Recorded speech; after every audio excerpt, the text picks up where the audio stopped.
Hey everyone, welcome back to my channel. I wanted to do this video in reply to a comment one of my subs made. Gosh, I don't remember who. I'm certainly not angry at what she said or anything. I do agree, for the most part with what she said, but it had to do with dogz. And so I just want to explain to her how South Carolina is and why we have such a problem down here and not enough funding to combat it.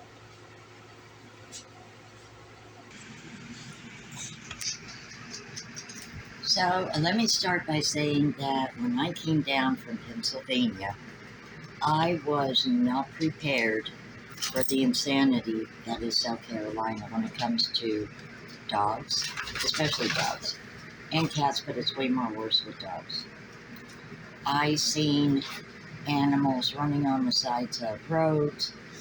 Granted, some could have gotten loose from their yards and, went back home or returned. But there is a serious problem, as evidenced by a group page that I am a member of called Horry County Lost and Found Rehoming Animals. Every day there's 3 to 4 posts minimum of animals that people found coming home from work, going to work, going to church, going to a doctor's appointment, anything. And all the rescues and shelters are maxed out to capacity. Now, the reason I still have the 2 small ones is simply because of a damn clerical error. And that was with the Horry County Animal Care Center, which is the local animal shelter. That is where I take the dogs to get reduced cost shots. What happened was, I want to say about 3 months ago, they were supposed to be surrendered for adoption and vetting and adoption technically. And I called them up to let them know I might be a few minutes late for the appointment because my ride got tied up in traffic coming back from the beach. Now, she was cleaning full time, but that was her day off. And her boss had asked her to take, I don't know, a comforter or something down to someone. I don't know, they had a problem with a comforter, so she had to go all the way down to the beach, drop off this comforter for something that somebody probably spilled something on it themselves. And instead of saying, well, I spilled coffee on it, complained that there was a stain on it and it hadn't been cleaned. So she called me and let me know. Well, they proceeded to say to me, well, you were late for your appointment, you didn't show. No, my appointment's for 2:30. No, your appointment's for 12:30. I said, ma'am, I'm sitting at the table looking at my appointment card right in front of me. There's no 1 in front of the 2. It says 2:30. Would you care for me to bring it when I bring the dogs? Hold on. We'll have to call you back. Guess what? Never called us back. We left 3 different messages for them. They refused to return our calls because they screwed up. And as a result, I tried to get in touch with Kind Keeper. I asked if, I could apply to be a foster. So that way, at least, I wouldn't have to worry about dog food for them. And they would get their puppy shots and everything. Now, mind you, when they were smaller, I did buy puppy shots from Tractor Supply. A lot of vets don't recognize them. But I'm saying because of the bigger dogs and everything, they did have puppy shots when they were small. They just came from Tractor Supply. I gave them to them, not from a vet, but it's the same medication. And so they did have that protection, thankfully. But the thing is that Kind Keeper said they were basically all fostered out and couldn't financially support any more fosters. So, with nowhere to take these guys to surrender them for vetting and adoption, what am I supposed to do with them? I had them listed for adoption. One lady did seem like she might be interested, but her husband said no because they were expecting their third baby and they already have a dog. So I can understand that.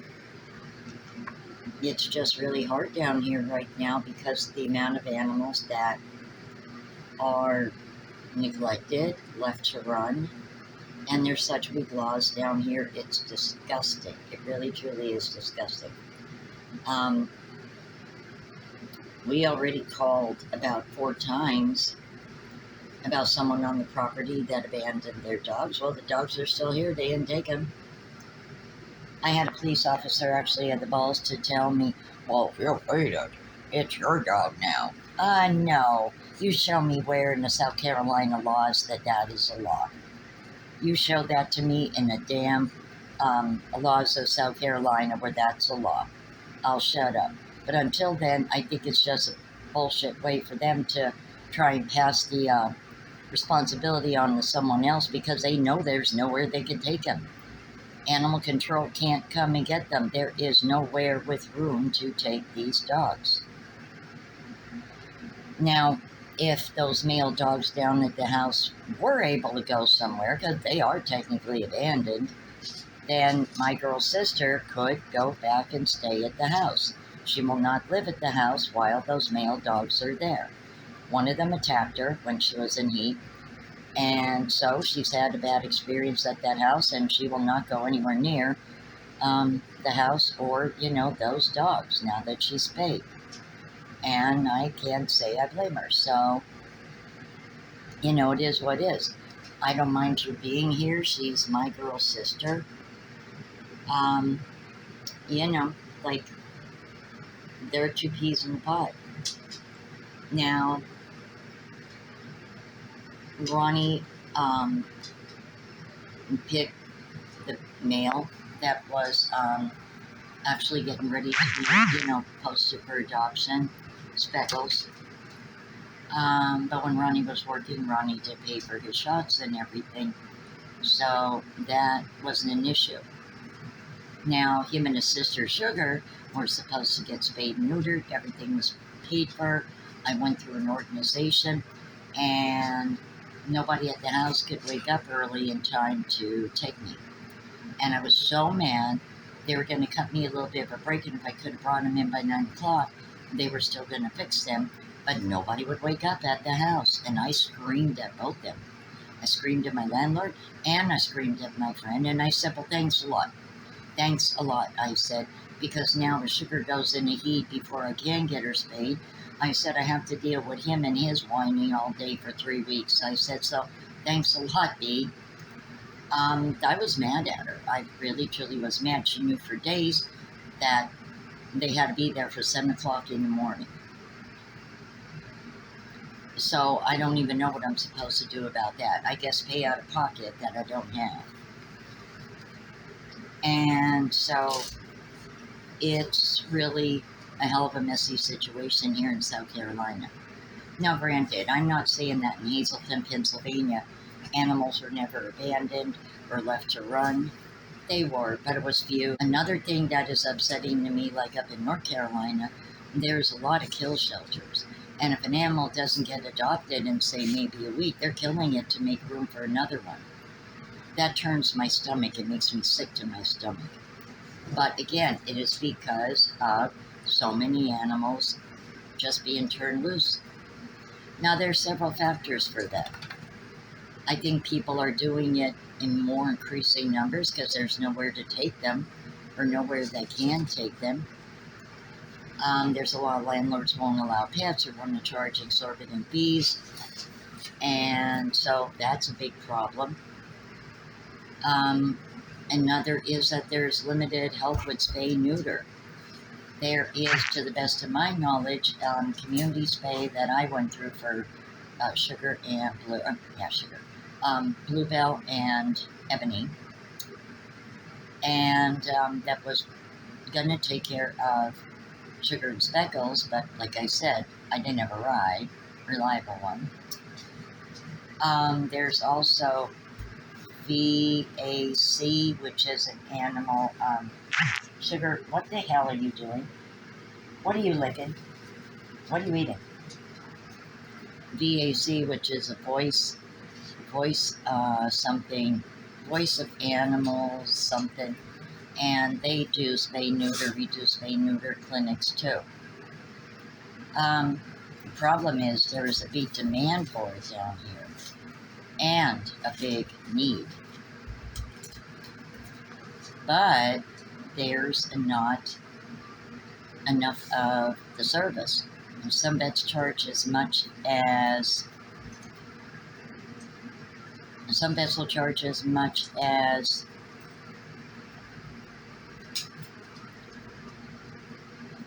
okay, I have a call coming through, I ignored it. Some vets will charge as much as like $300-400 to fix an animal. And right now with the economy, not many people have that. I'm still trying to find some kind of help with blue for heartworms, same with ebony. The actual shots I can get a help with. There is actually a private grant, but first I have to have a paper from a vet visit, and it has to have like a recommendation of, you know, like what would take care of it, an estimate of what it would cost and such. And again, for 2 dogs, even that Tractor Supply is going to run me close to $200 because they're going to heartworm retest them, of course. And then you're probably going to start them on the meds, but they really kind of force you into buying like a 3-month supply, which is like $75 there or so. And so, like I said, that would run me $200 easy that I don't have right now. So, yeah, I can't even get to that step. And it's really, really frustrating. I mean,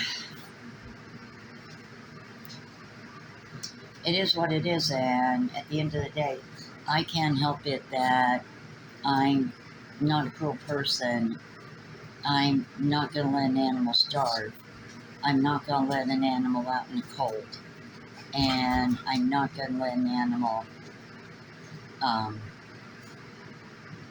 you know, like just be out in the heat and not bring it in for some air and water. I'm just not that type of person. And yeah, that's probably contributed to the situation that I have. But that's just who I am, and I'm not going to apologize about that.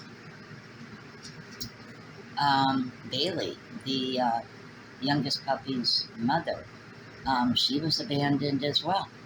But the police have never done anything against her owner.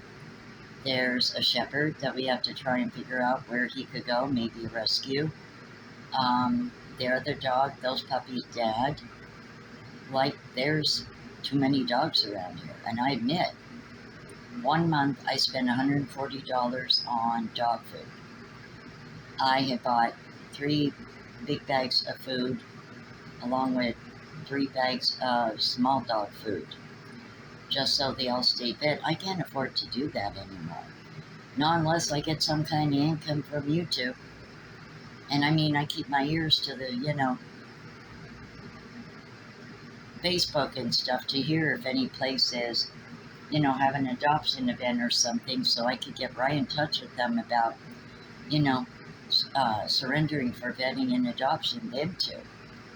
But as it is, you know, like, there's really nowhere for me to take them. And, you know, I keep posting updates, you know, like, hey, they're still looking to be adopted, yada, yada, yada. And I'm not getting, like, very much interest. People will ask, well, what are they? And I tell them, they are French Bulldog and Lab Mix. And that is what those 2 smaller ones are. I don't, you know, I don't know what else to say about that. So, you know, I appreciate her, you know, a suggestion about adopting some of them out. Well, it's not easy to get an animal adopted. Um, Timekeeper has, like, I believe, over 300 dogs right now. Um, Animal shelter is packed. A lot of them around South Carolina are packed. And North Carolina, their kill shelters, I would never, ever, God forbid, take either of these babies up there knowing they could be dead in a few days. Oh my God, no, no. I could not live with myself with that, and I sure as heck could not sleep good at night, knowing that possibly their life ended in a few days because there wasn't enough interest in adopting them. What would help combat this problem is more funding from the damn government to actually help these shelters and rescues, to promote more low-cost spay-neuter programs, and to start finding and maybe even banning damn backyard breeders. My girl Blue came from a backyard breeder. And I think the reason their mama passed away when them pups were only about 7, 8 months old is I think that she was older and probably should never have had a litter of puppies. So I don't want anybody ever thinking that I am like mooching or, like begging or like whatever some clowns like to say. It's whatever. They could say whatever they want. But because the holidays are coming up and it's going to take me a bit to actually try and get my YouTube back on track, I will have a small wish list from Walmart posted in the description box. It's not for me. It's for these guys. Oh, and I forgot to mention that Sugar was adopted. Speckle's sister.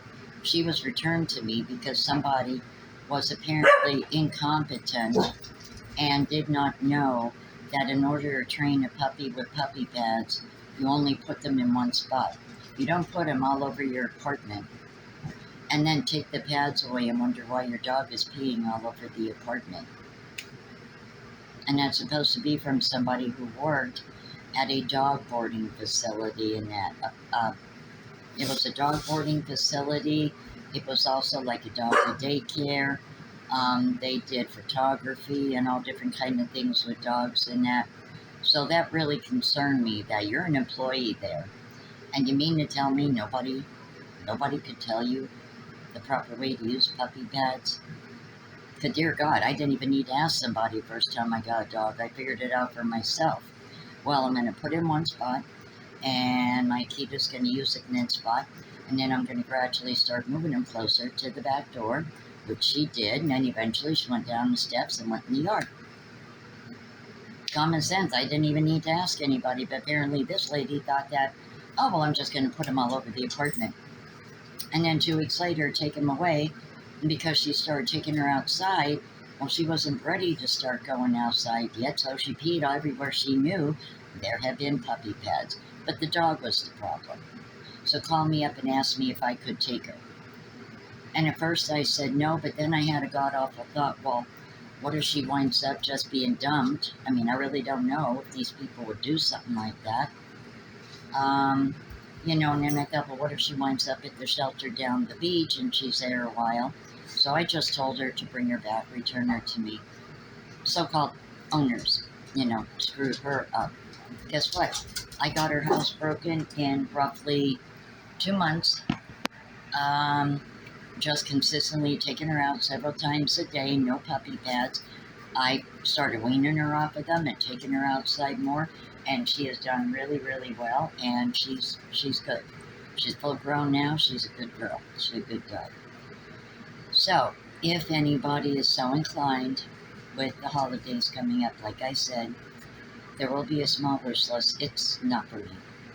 It is for these guys, because like just last month, I wound up putting a post up in that very same Ori group, and people actually wound up ordering dog food from me because I just had no more money to order dog food and have it delivered.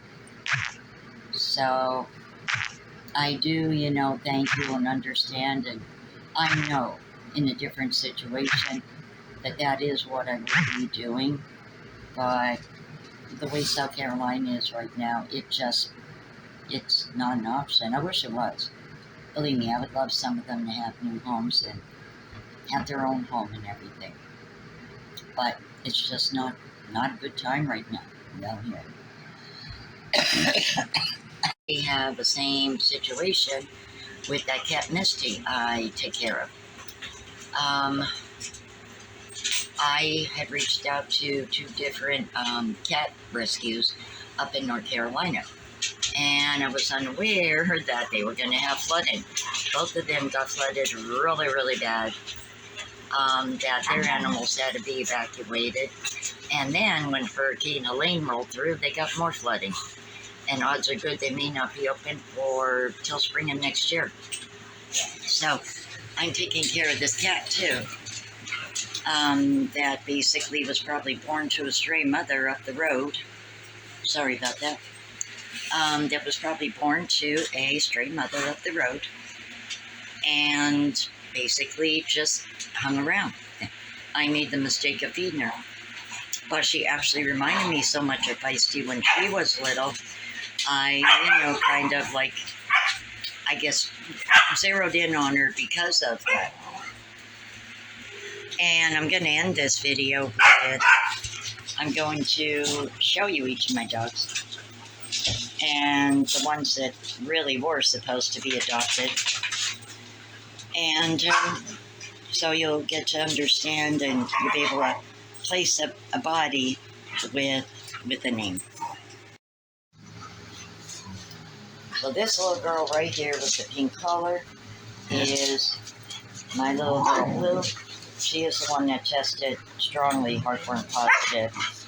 I tried different, like angel food and several different things that absolutely did not work out for me.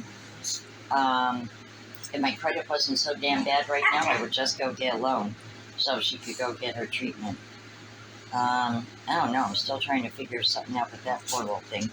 There's her sister, Ebony. Yeah, laundry to hang out. That's Ebony. Ebony was slightly heartburn positive, not as bad as her sister. This is Sugar. Sugar is her daughter who was returned because the person who adopted her didn't have enough common sense to realize that, hey, you don't put puppy pads all over. The dog's going to think you could pee all over. So, I mean, in a way, I'm glad I, did say return her because she's very smart. She listens well. She's a lot like her mama, though. I had her house broken in like 2 months. She's a very loving little girl, and she's a pretty good dog. Has her silly moments, races hell, but she's definitely a good little girl. Now there's her brother, Speckles. Again, that's Blue's son. And he is a big love bug. He's a wonderful guard dog. He really is. Very alert, very protective. And he is just such a big love bug all the way around. He has a lot of his dad's coloring, but he has his mama's personality. And I love that. He's like a combination of the best, both of his parents. Now this little girl right here, that's Bailey. She is a French Bulldog mix. I'm not sure mixed with what. This is her son, Derpy. Yes, that is his name, Derpy, D-E-R-P-Y. I did not name him that. You notice strong family resemblance there? Yeah, they have the same father. You could easily tell. He could pass for Speckles' son, except he does not have too many speckles. He has hardly any speckles on his back, actually. A few. They're very light. And he has a few on his side, very light. He is one of the pups that was supposed to be surrendered and headed for adoption. And there is his brother, Jasper. Now, Jasper looks more lab, like a golden lab. I was thinking golden retriever, but no.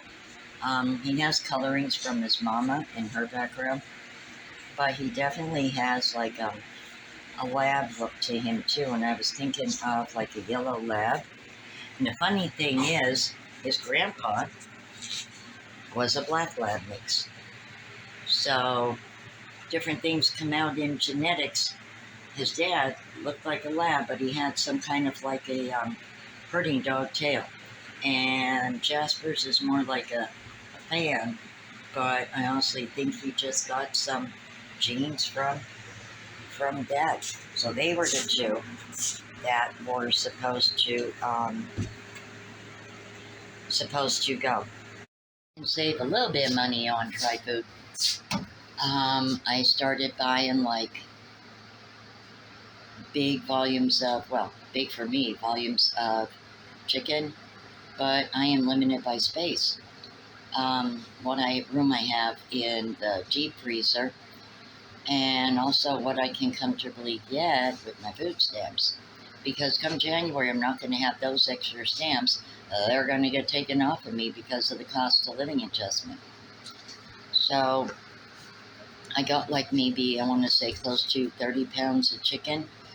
And I want to say in maybe 4 or 5 days, I'm actually probably already through about a third of that, because I cook a whole chicken and it will last me about a day and a half for these dogs. That's 2 meals per day for all of them. I mean, no, I don't have to give it to the puppies, but it actually would help stretch their food too. So yeah, like I'd love some of them to get adopted and get homes.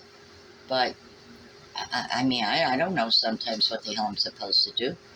I have about a day and a half worth of food left in my tote right now as it is. I don't have money to get no more. I wound up having to get help from people from that group because, again, same thing.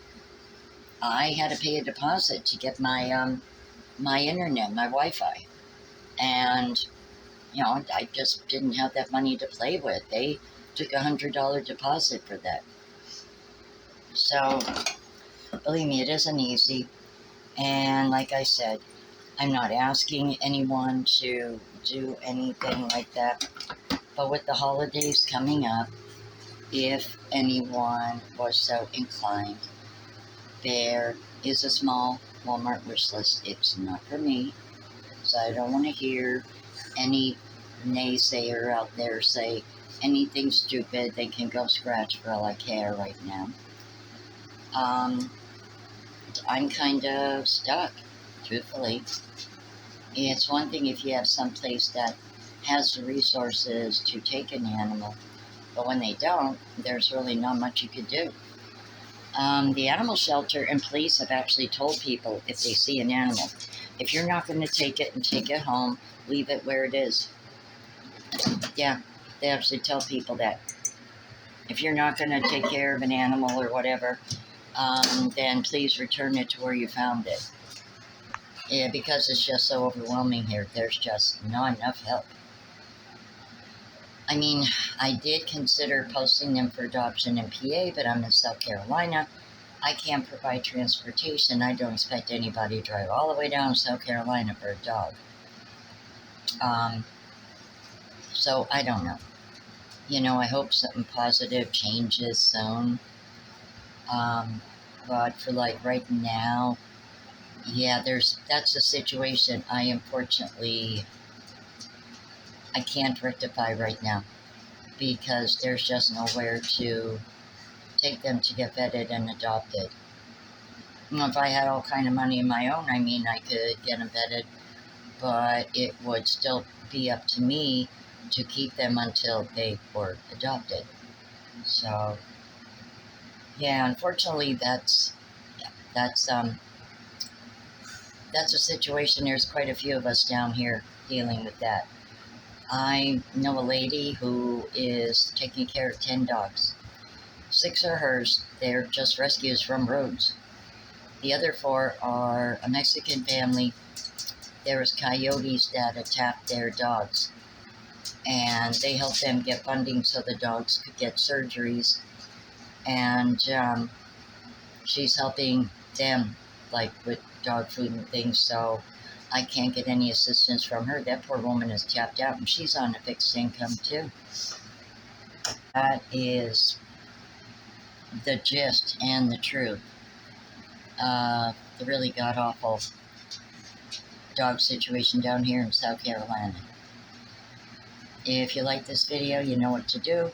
Please consider subscribing. I'll see you all soon. Take care. Bye.